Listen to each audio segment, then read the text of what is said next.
everybody. Thank you for tuning in. From back home or here. Yeah? Yeah. That's cool. Cool. All right, guys. So what is there anybody new here? Like for the first time? Just put the the hand, like raise your hand. You don't count. No, I know. I'm saying to me. You said put the. Oh, okay. You tell them to say help you out a little bit. Miriam, you're not new. You've been here before. Be sexy 40. Okay. Brandy, Welcome. My aunt, and I'm sorry. sorry. Queen. My cousin. Oh, okay. That's more than I expected, actually. Okay, well, for those of you who are new, my name is Yanta, and for this page, I will be called Yaya. This page was created in order to share stories in a storytelling manner to inspire, encourage, and there's one word, motivate other women. Not that we don't want the gentlemen, it's just we enjoy the support, don't get me wrong. It's for the ladies to inspire each other. Kind of like create that sisterhood just through storytelling, really. So another women will give their little story that of their process of from a caterpillar to a butterfly. This is why it's called butterfly story, because of the metamorphosis that a caterpillar goes through to get their wings and have freedom, which is what I think a lot of processes of people spiritually especially go through in order to become who they are, especially who God calls them to be. So this is why this is called a butterfly story. When you get your wings, meaning when you get to the other side of the struggle, you become a butterfly. So these butterflies, like Candace, are telling their story to help a caterpillar get their wings and become a butterfly. And one thing I failed to say, I do believe that every season in your life, meaning like you guys know the whole concept of going from glory to glory, from every step of faith we do have, I do believe we start back again in that level as a caterpillar. And I do believe we go through the struggle all over again to have new wings for that level so that you can be like, I guess, a butterfly with bigger wings. I don't know. Or a new butterfly. So today our butterfly sister is Candace, and the topic is she gambled her money away. This is part 2 because she was on last week. And of course I do have to apologize for the 10,000th time that we did lose her footage. Originally we were just gonna do live here, but then after a while, we realized maybe we want to put it on YouTube. So we were storing them and putting them on YouTube so that people could go back on them. And unfortunately, we weren't able to do that last week. I did harass Instagram and hope they will have mercy on me, but nobody have gotten back to us yet. So I don't know if you guys want to go and harass them too and be like, give her story. That'll be highly appreciated. So we'll try our best to make sure we get the tonight's footage and put it up. But in the case that we don't, for whatever reason, because technology is crazy and things happen, it's always good to encourage people to get live and get all the deets and the juices right here on live. Okay, so we're just going to get in. So to recap last week, which was last Thursday, we know that Candace was leaving, and I never can remember the city. St. Louis. I was going to say Louisiana for some weird reason.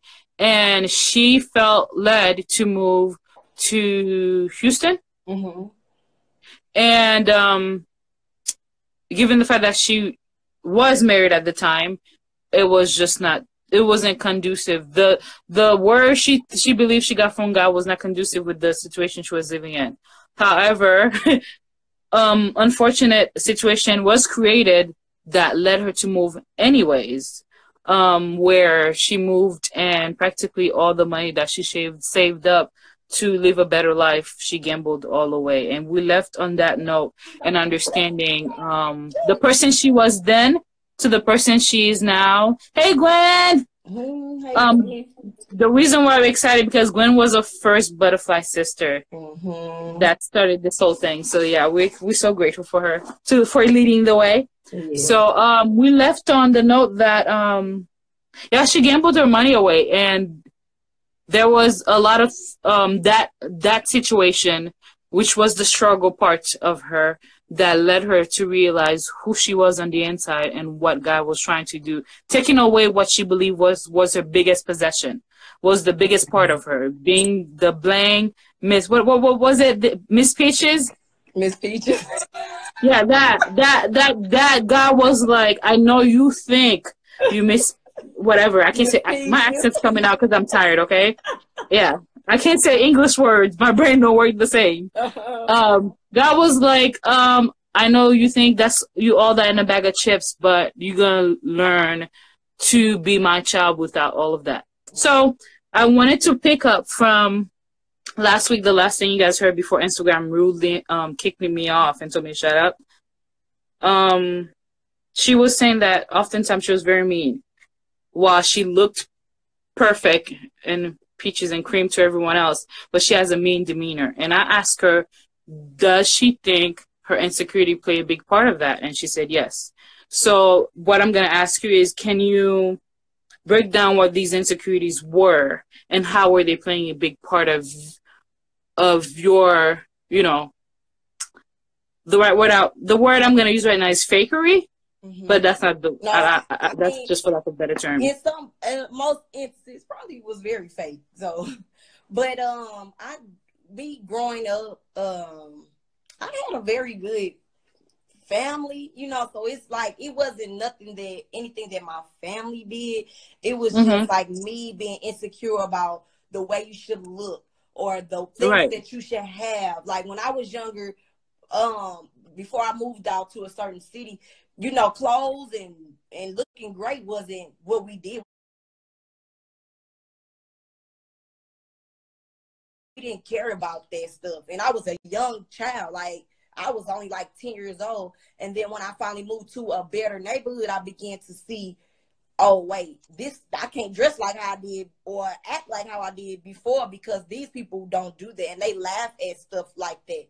So it created that. I believe that's when that insecurity was created when I was probably about 11 years old, and I moved from one school district to the other, and because I saw how everyone felt like you should be this certain way, and it's like, okay, were you bullied? No. Well, okay. Yes, I was. You were bullied at the school prior to that. Oh, and that was really thing. And you know, I talk about that. Thank you for bringing up that dirt. But yeah.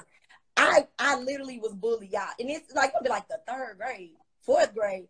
I was literally bullied in the fourth grade by a boy so bad. Like, I switched classes, and here he comes in the class with the same class that I had to switch in.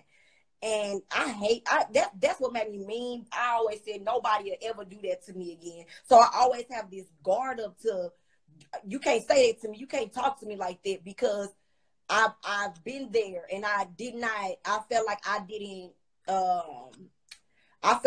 didn't protect myself, and I didn't tell anybody because it's like, you don't tell on people, you know, who tells, you know what I'm saying? So I really tried to kind of do it on my own, but being bullied as a 10-year-old by a boy that is clearly stronger than you, you know, I have a brother, but my brother wasn't, you know, I would never put him into something like that, you know, because I didn't want to look weak. I didn't want him to be like, so you gonna let somebody bully you? And like now, I try to teach my daughter about being that way too, because I was bullied, it created me to be a bully, and that's why I was so mean. And that's real facts. Like when I see, like I was a legit bully, like even as a 20-year-old, like I felt good about making people feel bad. It made me feel like, I got you, you know, that made me feel good to do that to people. And at that particular point in my life, because I had so many other issues that I really was dealing with inside, and people don't understand when you are mean to people, that's something that's inside of you. That's not being mean. It's something that you're dealing with on the inside. And you really have to find out, why am I this mean? Like my mom's, I really could not say I had a bad life at all. So it's like, why would you act like that to people? And it was only to feel like I was fitting in. I only had those insecurities to make me feel like I was better than other people. So I didn't feel, you know, less than. Yeah, I didn't feel that. And it was like, I just try to teach my daughter, like, possessions and having things, that does not make you a nice person. Having a pretty face, like I used to pray and ask God to make me beautiful. That's how ugly I Really? felt on the inside. That's how I felt, very ugly. And excuse me, I'm gonna cry. But like I used to always pray, and it was like, if you don't really know who you are, yeah, and see who you are, you will ask God for some crazy stuff. And it's like, you already there, girl. You just gotta grow into right. it, I guess. But just confidence. I didn't have a lot of confidence in myself, although I portrayed like I had it. At one point I did not have confidence. Even being a hairstylist, I look at so many hairstylists, and even when I moved to Houston, I found myself being like, oh, I just want to be just like them. But I feel like that was my insecurities kicking in again, because yeah. when you realize like God gave me a gift, my own craft in my hands, he gave me the ability to create in my hands. So if you really knew who you were and who God was, you would never want the same thing somebody else has. Because how Yeah. does that make you any different? How does that make you different if you always want to be like somebody else? And like, Yeah. you can always, I love like mental, like I told you guys last week, Gwen, I really do look up to Gwen as a hairstylist. Like, I love her work. So she is somebody, I'm just like, oh, she is everything. So I admire her, you know what I mean? And even like my best friend Shell and her husband Mikey, I have watched them go through the same things that I have been through. And I knew how to deal with them. And I actually go to them if I need advice. I just go to them because I know they've been there, so I can talk to them about anything. So I don't want what they had. I want to learn from my own relationship to get what I can with my husband. But I do have people in my life that now that I can talk to about the insecurities or the low confidence or the wrong decisions I'm making. I have people in my life to talk about that. Okay. So I didn't even, and I asked the bully question randomly. I don't know. I guess God wanted that to come out because we never even talked about that. So I didn't expect that to come out at all. It's funny how things in our childhood that never gets fixed plays such a huge part of who we are as adults. And here you are as an adult with the money, and the hurt little girl inside of you, still the one who gets to play the game and make the decision on how you relate to people. And I think that's funny because a lot of people, like they say, hurt people. A lot of people have things like the way they do things, the way they go about life. They never really take the time to like, man, why am I like that? Yeah. And they never took the time to heal and trying to think of like the real me can be that person, because they're, like you said, your childhood, like as far as your family, you had a good family. So there was no reason for you to be who you were until you're able to realize like, yeah, I spent a good amount of my time being bullied. So in order to feel better about myself, I became the bully. Yeah. And it's like one thing that I also want to point out is that I just met my father when I turned 33 years old for the first time. Okay. And there was a big thing for me. And those also created abandonment issue. People say, oh, your father wasn't in your life. You guys don't understand how much a father plays a role in a young girl's life. Like and my best friend Adriana, her daddy was so dope to me growing up. Like, my friend gave everything. Her daddy showed her so much love, and I just wanted that. But it didn't draw me to become jealous of her. It just wanted me to have that desire I wish I had a father like that. But then because I didn't have it, it often made me sad. It often made me feel rejected, or like I wasn't as loved as she was because she had a father. And like my mom, she had boyfriends or whatever, but I never looked at them like, that's not my daddy. It made me be mean to them. Like, no, I didn't. And she'll tell you, every boyfriend, I was like, I don't like him just for no reason because I feel like he wasn't my father. And so me growing up, I began to feel abandoned. Like, why would he leave us? Why would he leave me? I started to question why, and what happened. But I mean, just me growing up as a young woman, a lot of my friends knew why I wanted to meet my father, because it was just so important to me. And when I met him, it was like I knew him forever. I was not mad. And I always used to think like, how am I act when I meet him? I'm going to go off on him. I'm going to curse him out. But I really just wanted to meet him. And whatever it came after that, okay, great. You know, if it doesn't go into something that I want it to be, that's fine too. You know what I'm saying? But like, I know I just, that resentment and also feeling abandoned by that particular issue that I was dealing with, that played a big part in why I wanted to fit in so bad, because I wanted everybody to like me so they wouldn't or say anything negative about me or bad. Like, I wanted to let me just be this awesome, great person, you know, to other people, but behind closed doors inside, you could tell me a million times, oh, you're so nice, you're so this, and it's like, girl. At that time, it was like, girl, please, I'm gonna talk about you when you leave. You know, that's what it was. And it's really just the manipulation of needing to be wanted. So you do what you gotta do. Okay. I want you to want me, so I'm gonna do what I have to do. If that means play nice, even if I will destroy you afterwards, it doesn't matter. And see, and one thing about me, and what I love the most is that the person that I really tried to portray to be is the person that I really am. But I was battling with those issues and who I really am, because I really am a nice person. Like, I love people. I really do love people.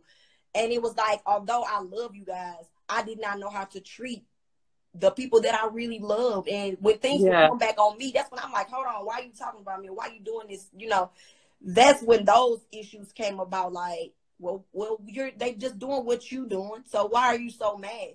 And when I realized, okay, you gotta fix the type of person that you are in order to, you know, change things. And I appreciate everybody that stuck it out with me. My friends know me. They know where I was and where I'm at today. And that's why I'm happy they came to listen and to share this with me, because they know me. They know me. Yeah. They saw me, they knew me, and now they know me and they knew me. You get what I'm saying? Right.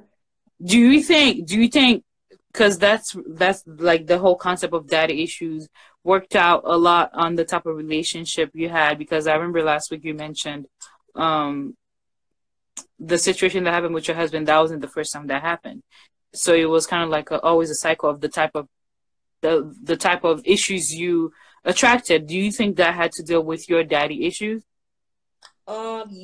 Yes. And also the fact that I'm a person. I mean, I know I don't condone anything that anybody does to hurt a person, but I just really believe you reap what you sow. And I feel like at one point in my life, I didn't care about you having this or man or whatever you had. I didn't care about that. You know, I just wanted you, whoever wanted it, I wanted you for myself. And that was when I was earlier in my 20s. So when it came back on me, I promise you, when it came back on me, I was like, yep, I deserved it. Like, I started to say, I deserved it. Like, okay, God, you trying to wake me up. Like, you remember you made that person feel like that? Now it's yeah. What are you going to do to where that doesn't happen again? And I had to, you know, really dig deep in myself. Like, Candace, you reap what you sow, baby. You cannot mistreat people, even if you know they're not, and think that it's not going to come back on you, because God going to give you a lesson. He's teaching me. That was a lesson I learned. You get what I'm saying? Yeah. That wasn't to embarrass me. That wasn't to make me feel bad. That was a lesson. You see what you're doing to people, you hurting people, and you will get hurt as well. You know, and it helped my family grow. It did. It was meant to be evil, or, you know, it was meant to be hurtful, but it helped my family so much. It was discipline. Man, it helped my family so much. And I'm not saying that people, if you the type of person I am, I love people so much, because I always think about how people loved me when I was in my worst, and how my husband even loved me when I was right. Yeah. Okay. So we talked about abandonment issues. We talked about rejection and the daddy issues. What are the other insecurities that you realize in that time where it's like, okay, now I have to humble myself and ask you for help? and not have to be forced to look at me, myself, and I in the mirror. What were those things, other things, and what did you do practically to overcome these insecurities, to be better? Well, for one, one thing that I had to realize is that gossiping. I know we all love a juicy story, but if you don't want nobody talking about you, you might want to just shut your lips because. And I'm comfortable today, you guys. I was in my salon last time, so now you're getting the real, you're getting the Candace at home Candace. That's why I did it at my house too, by the way. But and I'm talking to my friends now. But I realized that gossiping, being mean, and just talking about people, and I just realized that I had that ugly spirit, and it was like, what did you do practically? I called them out.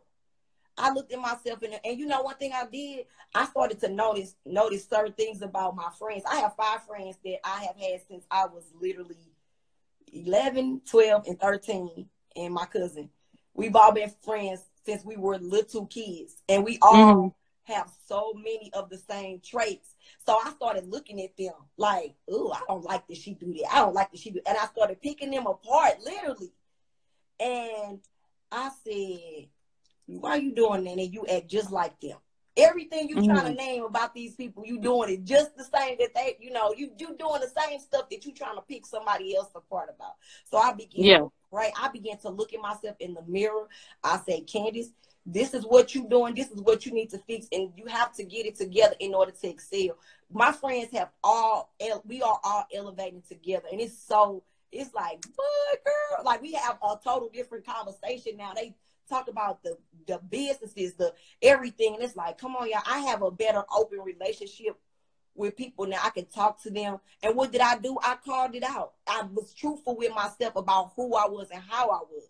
Because we can easily go home and act like or go in front of people, act like we're not doing what we can try to act one way. And then when you get home, you got to be real with yourself. It's all about being real. Like, I prayed and I asked God to help me and heal me. Help me and heal me from my past. Heal me from, heartache, pain, all of that. It's prayer works, you guys. It really does. Prayer really does work. And like, do you think, like, let's say, for, I don't know, let's say gossiping, for example, you've got the opportunity for, like, somebody's like, girl, let me tell you what I heard about X, Y, and Z and blah, blah, blah, and A, B, C, D, E, F, G, L, M, N, O, P. Like, how would you practically then try to maintain the thing you say you will no longer do to make sure you don't fall into that trap again? Oh, you trust me. You when it was one point you would get when like somebody would call me and talk about somebody, I'll just be like, oh, okay, that's it. I don't want to talk about that. I don't need to tell you. I don't want to talk about that. I'm gonna make you feel like she don't want to talk. I'm not doing that with you. I don't want to do that. I mean that's, and you know how rude it is to tell some, and trust me, it came out my mouth. I don't want to talk about this.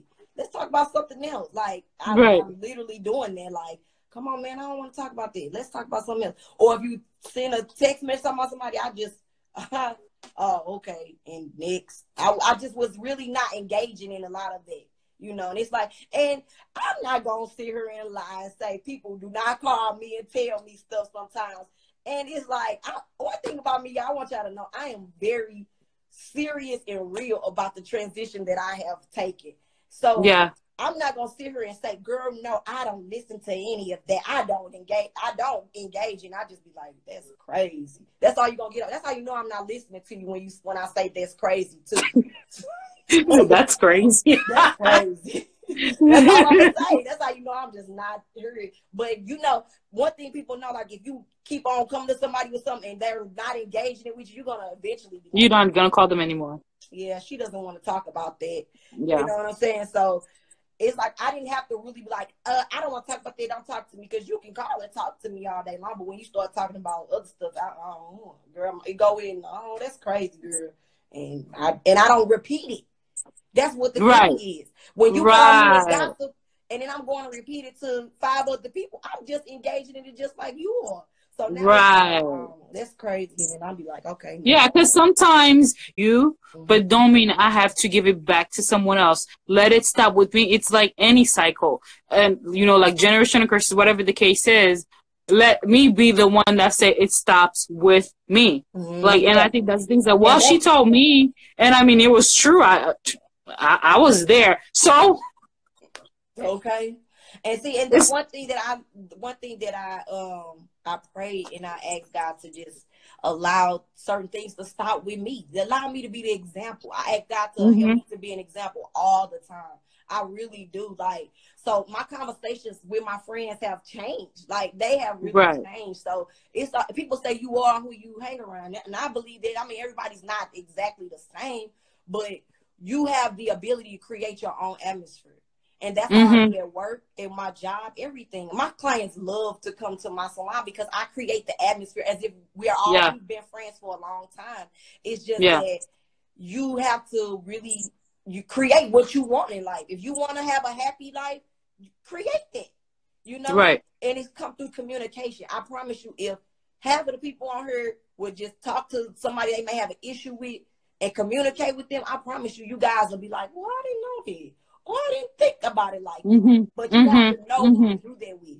You have to know about the people that you are giving that communication to, because some people aren't even receptive to even see the change that you're trying to make. They really Right. want you to Right. stay the same. They want you to stay the same. They want you to keep up the behavior that you. So when they see that, it's like, they're not willing to listen to the new information that you're giving. They would prefer you to have that old conversation. But when you create that new conversation with them, either they're gonna stay with you, they're gonna learn, they're gonna see, oh, okay, we talking about good stuff now, or they're gonna fade off. And if they fade off, then that's when like it just wasn't meant. Yeah, and then I mean, like, as you grow, things are supposed to fall off, because the thing is, someone who's not trying to grow themselves, they don't want you to grow or trying to encourage them to grow, because the moment they recognize that you're elevating, that means they have to take a look at themselves. Mm-hmm. And then they have to start calling out what they don't like about themselves, or what's not good about themselves, and look in the mirror and realize like they're wrong. Mm-hmm. And they have to be forced to elevate as well. And nobody want to do that, because it's a lot of work and it's painful and it's annoying. And that means you may be lonely. That means you may be the only one. That means you may no longer have friends. Mm-hmm. And nobody want to go through that process. So, but and one thing that I want to say, like with my 5, and all I can do is speak for myself, you guys. I don't know how everybody else friends are, but I want to tell you something about my friends.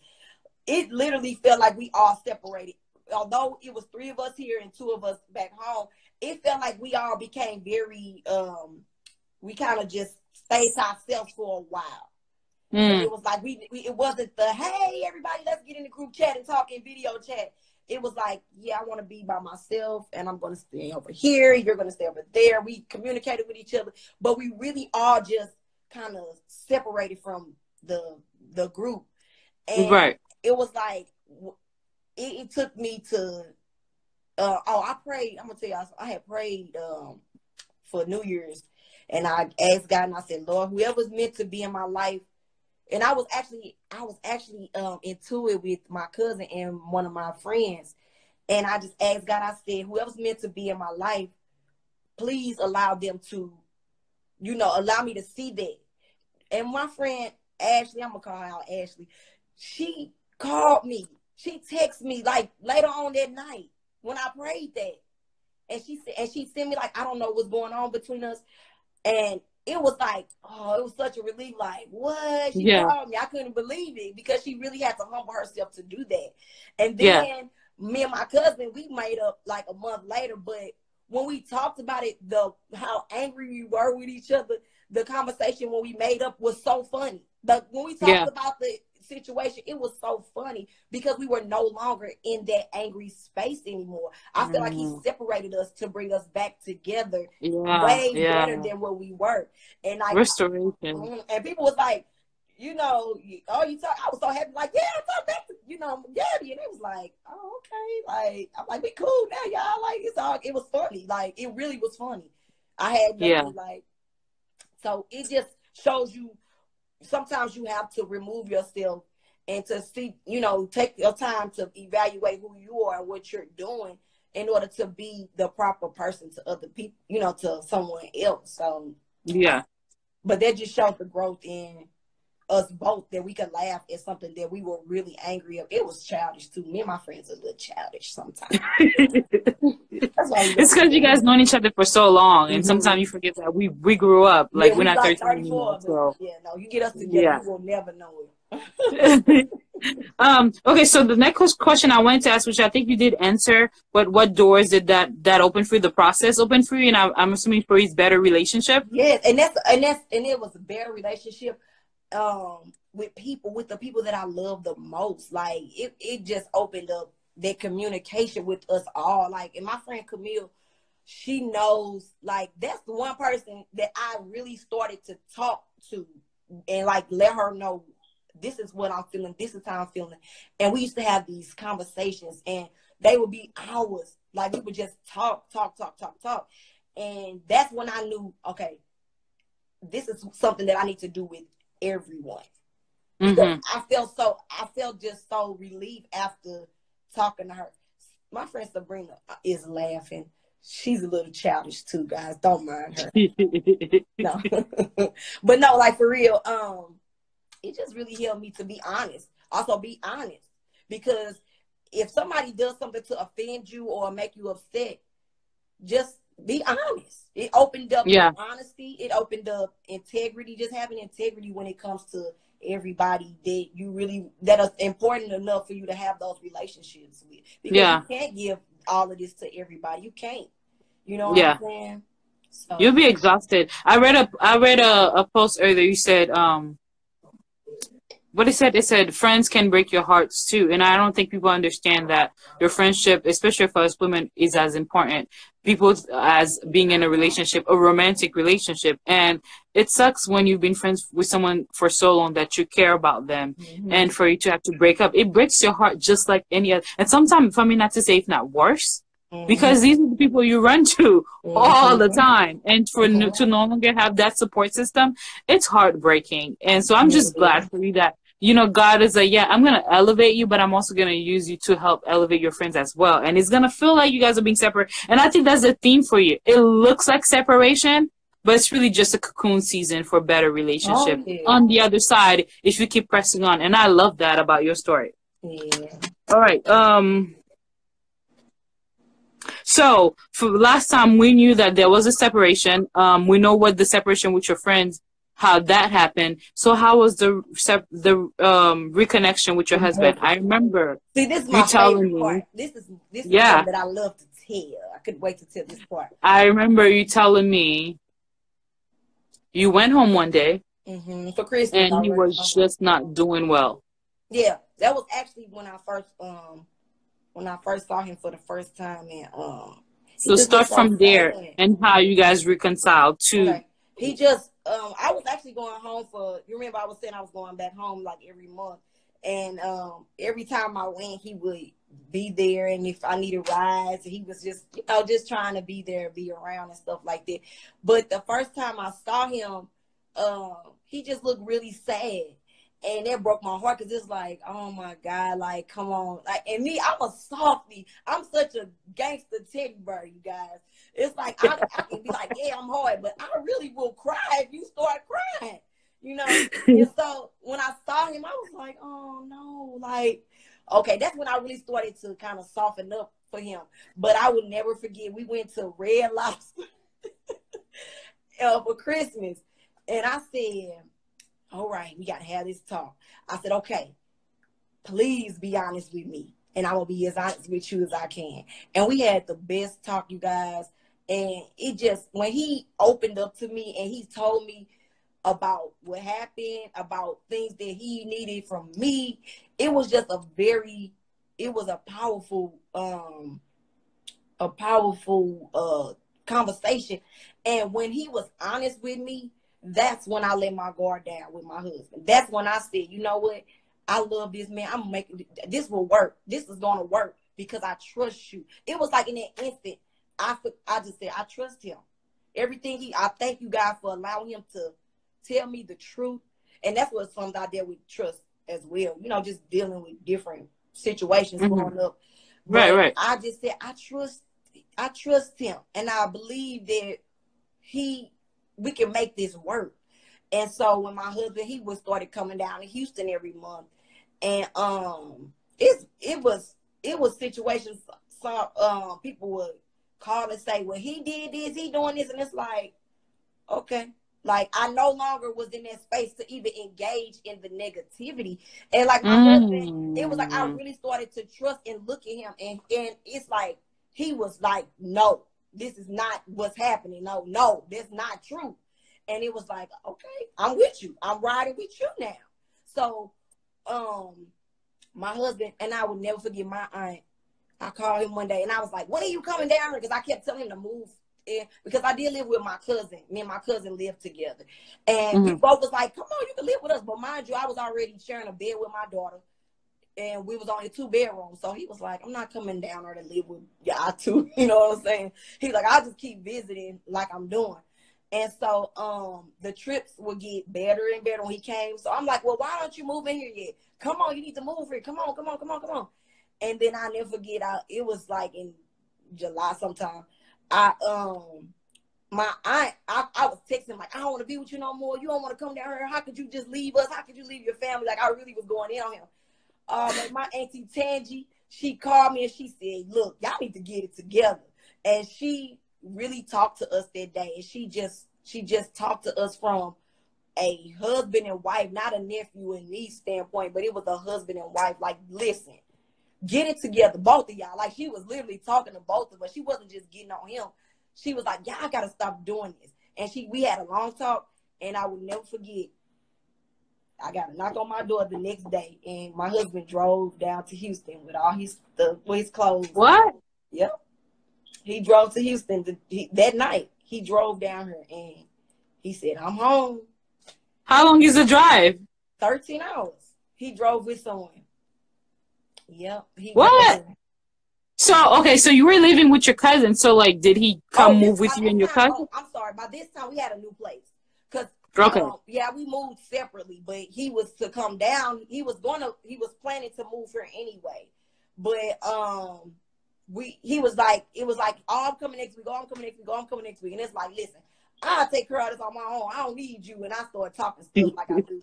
And he can't, man. That's when I knew, like, wow, he gave up everything to fix his family and to be with us. Like that. So, if you don't mind me asking, what did or does your husband do? Is that allowed to ask? He's a worker. She said, he's a worker. I'll take that. He does what he does. Yeah, man. He makes all these bills. Now, he's not a drug dealer, nothing like that. Make sure he handle what he got to do at this house, but no. She said he's a worker. He's not a drug dealer. That was so funny. But I just want to be that's just honest, he makes it happen. I'll tell you that much. But he does the work. He gets the work done, and he gave that up to come take care of his family in Houston with the whole 13-hour drive. But I did want to highlight something you said. I think it's funny how by then you were married for what, over 2 years? No, we've been married since 2014. So when he came to Houston, how many years was that? When did he come? Last year, 18. So 4 years. So you had been married for 4 years, and 4 years worth of issues just happened almost over one simple, honest conversation. Yes. I mean, I never felt so peaceful in my life. It was so peaceful. Like, after that, like, okay, this is going to work. It's a feeling inside. Like, God gave me peace. I pray for peace. I pray for happiness. Like, everything I wanted in my marriage, in my life, I prayed for it, and God gave it to me just by me believing that it can happen. Anything that you put your mind to, my business is flourishing. My business it's unbelievable sometimes that I look back at my business, my relationship with my daughter, with my friends, with my husband. Those were the main issues that I really wanted to make sure that I was equipped for, to be there for, for those particular things. And God allowed me to do that. He Yeah. did. And it was just with honesty. Being honest. Yeah. That's all it boiled down to. Honesty and being who you are and accepting who you are and allowing yourself to grow. Because if I had my same attitude that I had prior to my husband being here, it wouldn't work. It wouldn't have worked. And I tell him that sometimes. I say, this ain't gonna work. And he'll be like, oh, shut up. Like, and the way the way he handles me now, it's so weird. It's so dope because he doesn't feed into a lot of people. Like, I already know what you're doing. And that's also, sometimes you gotta know when to just be like, oh, here she go. Here we go. Come on, baby. What you gotta say, what you gonna do. It's a work when it comes to relationships. You have to really just know how to handle them. Like, okay, I'm not getting in it with you today. And then you know how foolish you feel being mean and arguing with somebody that's being nice to you. And then I can't give you no mind. It's like, and he's a really nice person, so it started to make me feel stupid. Like, now why are you doing it to him? That's so funny though. They like to double team me too. They like to double team me. My daughter and him, they like to double team me. If I'm on a rampage, they like, sometimes I even caught them laughing at me. And I'm mad, like, what are y'all doing? They just like, there she goes, she's just tripping again. But it's just, you gotta know when to just let somebody just, all right, and don't take it personal, Yeah. Like if my friends, even with my friends, like if something is bothering them, and I know I didn't do nothing, I'm like, oh, she must be having a bad day. I'll see what's going on with that later on. But if I took offense to everything and didn't look at it a different way, then I probably would still be arguing and going back and forth with people. But it's like, no, it's not directed towards me. And if it is, we can talk about it. Did I do something? Is there anything you want to talk about? Or are you bothered? So it just opened a lot of doors with me with just being honest with people and communication. Like, communication just doesn't work in a relationship with a man or a woman. It's with anybody, with your parents, with, right. Right. And that's one thing I want to tell people. That's why I feel like I was had so much anger and just hatred. And I ain't gonna say hatred because I really don't hate anybody, but I was so angry inside because I didn't have anybody to talk to really tell them, like, this is how I feel. This is what I'm going through. This is what I felt foolish for even opening my mouth to say that. Like, my aunt, I used to talk to my aunt a lot. Like, I used to tell her stuff that I was feeling. And of course, she doesn't want to be pick sides, so she's just giving me the advice as, oh, well, it'll be okay, or she'll advise me. But it's like, I want to talk to somebody and tell them, like somebody close to me that can help me. Right. I just feel like I ain't gonna say counseling is bad, because counseling really does help a lot of people. But I just feel like if you really have a big issue with somebody, like my husband, I gotta talk to him. I gotta tell him how I feel. I can't go. I mean, somebody counseling to help us kind of see both sides and see what we need to do. Right. But I feel like me and my husband did that without counseling, with just opening our mouths and telling each other how we feel and accepting it, and just trying to help each other grow. Like, so it can be done. It doesn't take, someone else to step in, just as long as everybody is willing to listen and everybody willing to grow. It's the willingness, because I always thought it was real funny how we're entitled to our feelings, and when we're the one who feels some type of way, we want to be heard. We want to put our words out. But then when somebody else has something to say and they feel some type of way and they feel like they need to say what they got to say, we want to get mad. So this only works one way. Like, I get to run my mouth and be mad, but you're not allowed to be upset. Yeah, wow. If I did something wrong. That's good. Like, I never understood that. It's like when you have friendship with people and then they try your life, and somehow you're supposed to just take it and get over it. But then if you do something, they never get over it. Yeah. And how is that even love? Like, how is that even a relationship? Like, that's abuse. Yep, that's true.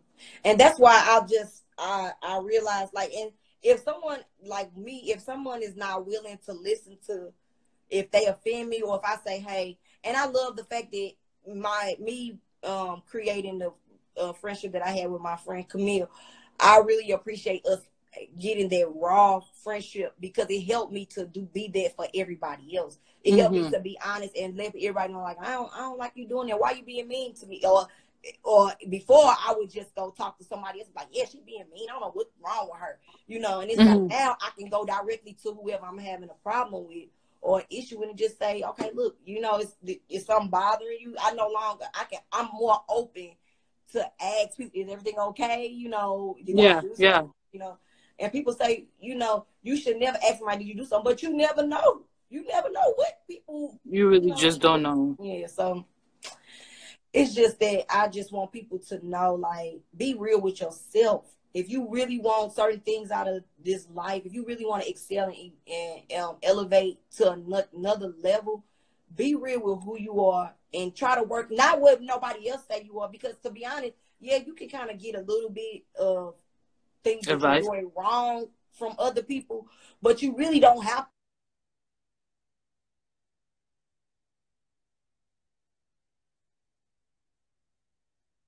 Is it just on my, no, is it just on her side? It just froze. Oh, so that's what we're doing to the Instagram? That's what we're doing. And the time is ticking, although it's freezing.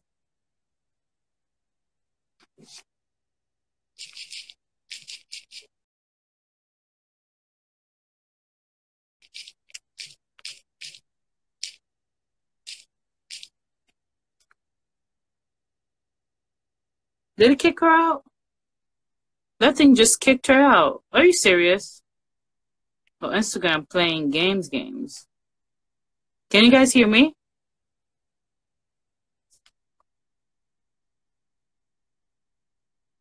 How crazy is that?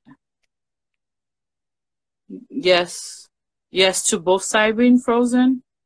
Or, okay, she's, no, that's not her. Who's to share, they requested to be in the video.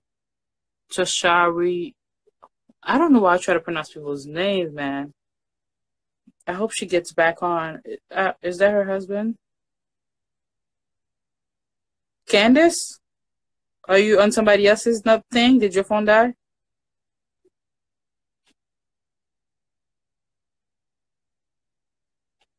Okay. Okay.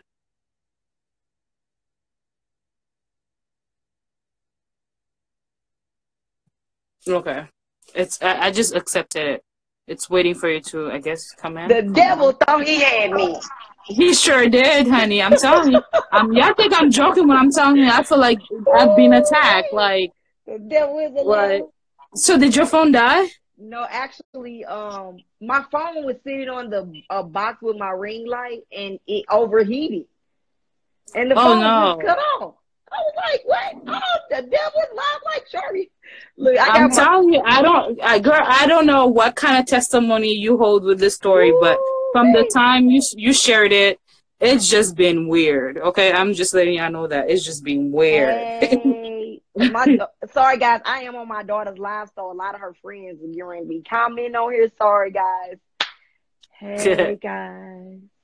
Like, yeah, and we only have less than 2 minutes left, so I don't know how we're gonna do this. You want to do a Q&A or see if anybody has comments or?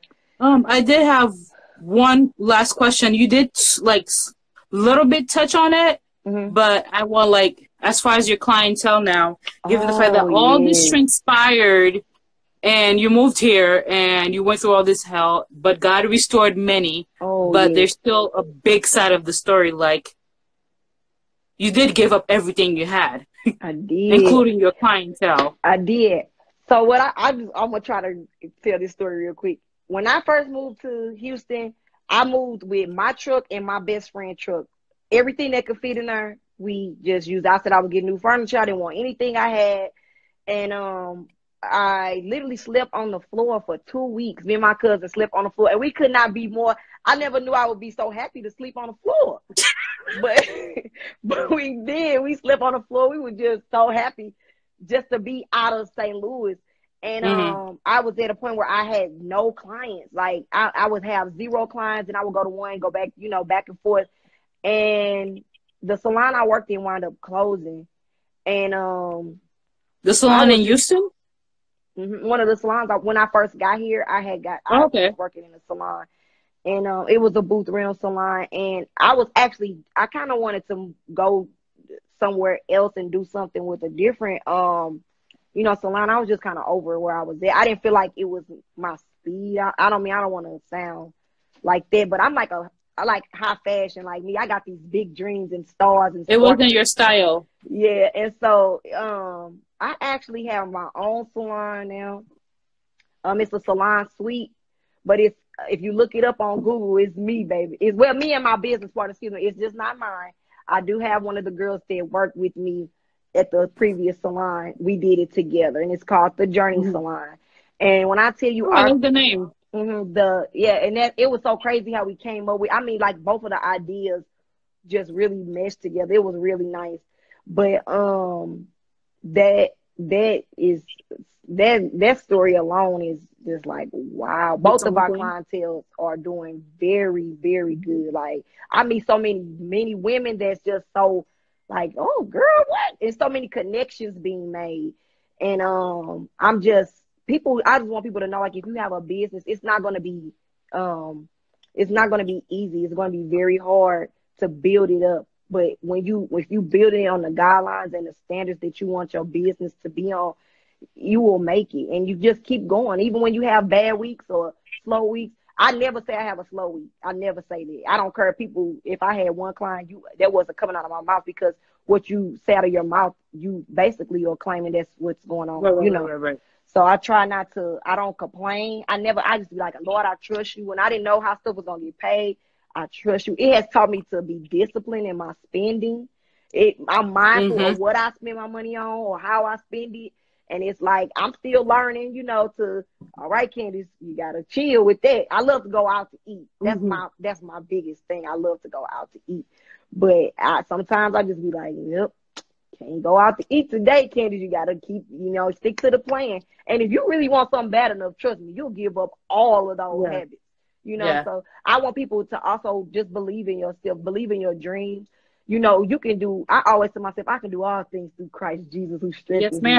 And I really believe it. I really also believe that God is dwelling in us. His presence is here. And I see it all falling on my daughter too. So I get excited when I see the favor on her. I'll be like, okay. I love to see the favor in my family. Overflow, everything connected to you must win. Because you're obedient. That's right. And that's my song too. That's a song by what is it, Kayla? What's her name? Jacayla Carr. Yeah, she has a song called You Will Win. And I love that song. Yeah, and that's my part right there, girl. But I'm very happy, and I just want to make myself proud. I used to want to make other people proud, but I just want to make myself and God proud. I ask God to help me to be who He wants me to be and not who I want to be. Because if I did it my way. Okay, 2 minutes, 2 things. I remember you said, okay, so, well, you don't have to say that, but I remember you telling me that you literally have almost half less of the clientele you used to have, but still make way more than you used to make. Yes. That within itself shows you that it's the hand of God. Man, and the second thing was when you went to the restaurant with your family and you had to treat them, and how that made you feel. Yes, I literally started crying. Yeah, this just actually happened about 2 or 3 weeks ago. I started crying, and my husband and my daughter was looking like, what is she doing? I was just so happy inside, like I could treat my family to a dinner. Like I could give this back to them. And my husband, he make jokes. He a jokester. So he started laughing like, oh, here she go. And I looked at him and I was like, you wouldn't understand. Like I was such in a moment, and they was laughing. They were laughing at me. And then my daughter, she kind of saw like, oh no, she's serious. So she came. We're counting down. Yeah, okay. So I'm just going to tell everybody bye, and then we're going to hop right back on for Q&A if you guys want to come for Q&A, okay? Okay. Thank you, everybody. Thank you guys for tuning in. I hope I can help someone. May I inspire someone. Trust God. He is here. He's listening, and He loves us. Amen. Deuces. Mhm.